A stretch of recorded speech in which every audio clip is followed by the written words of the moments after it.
Dans le sud de Manhattan, les édifices en ruine sont un rappel de la destruction de ce jour-là. Ils rappellent aussi les questions toujours en suspens. Qui a été exposé à la poussière toxique et quels seront les effets à long terme sur la santé? Une enquête récente menée auprès de 70 000 personnes révèle que les habitants souffrent des mêmes symptômes que les secouristes. L'un d'entre eux est Jim Gilroy. Insuffisance pulmonaire. C'est comme essayer de respirer, mais on n'arrive pas à prendre une inspiration profonde.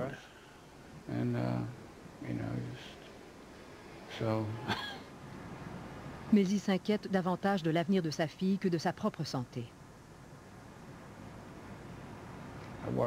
Je m'inquiète pour mon enfant. Qu'est-ce qui va se passer? Je me demande si j'aurais dû l'envelopper dans un linge ou le garder sur son visage. J'aurais dû partir avec ma famille. Je n'aurais pas dû rester. Je ne sais pas. Je n'arrête pas de me poser des questions à ce sujet. Est-ce que les problèmes vont se manifester plus tard dans sa vie? Est-ce qu'elle va faire une réaction horrible? Est-ce que quelque chose est en train de couver en elle? Ce qui m'inquiète le plus, c'est la santé de mon enfant. Les New-Yorkais ont déposé un recours collectif contre l'EPA.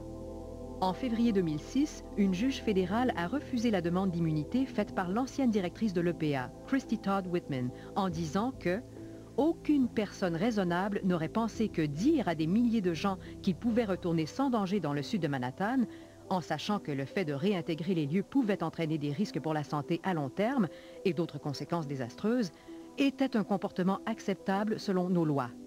La juge a qualifié la demande de Mme Whitman d'odieuse.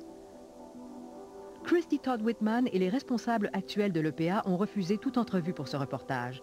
Mais en réponse au jugement, Mme Whitman maintient « Chaque geste posé par l'EPA avait pour but de fournir la meilleure protection possible et l'information la plus fidèle possible. Suggérer le contraire est inexact. »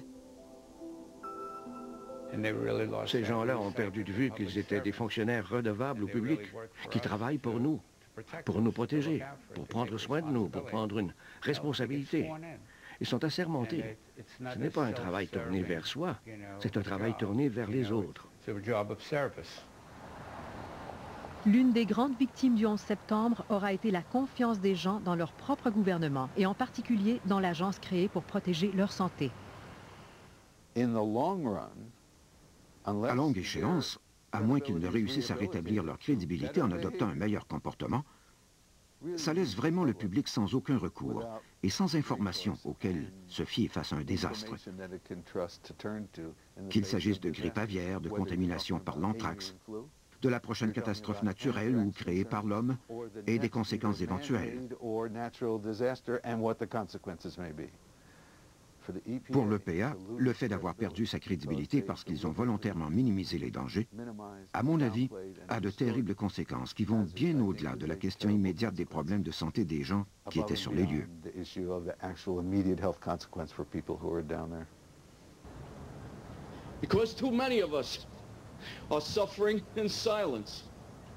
Les gens qui sont intervenus sur le site de Ground Zero ont décidé de rompre le silence. Récemment, 8000 personnes ont entrepris un recours collectif contre la ville et ses sous-traitants pour avoir négligé de les protéger.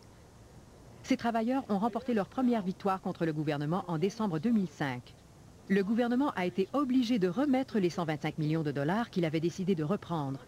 Cet argent ira au traitement. D'ici 3 ans, l'argent sera disparu, mais malheureusement pas leur maladie. Quand on vous apprend que vous avez le cancer, que vous avez une tumeur géante et un lymphome de stade 3, vous savez que ce n'est pas bon.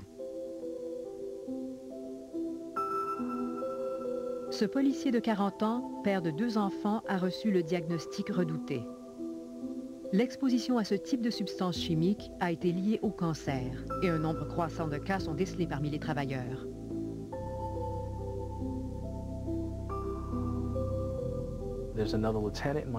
À mon bureau, il y a un autre lieutenant de police chez qui l'on vient de diagnostiquer un lymphome, et c'est grave. Et il se pourrait qu'un 4e ait aussi le cancer.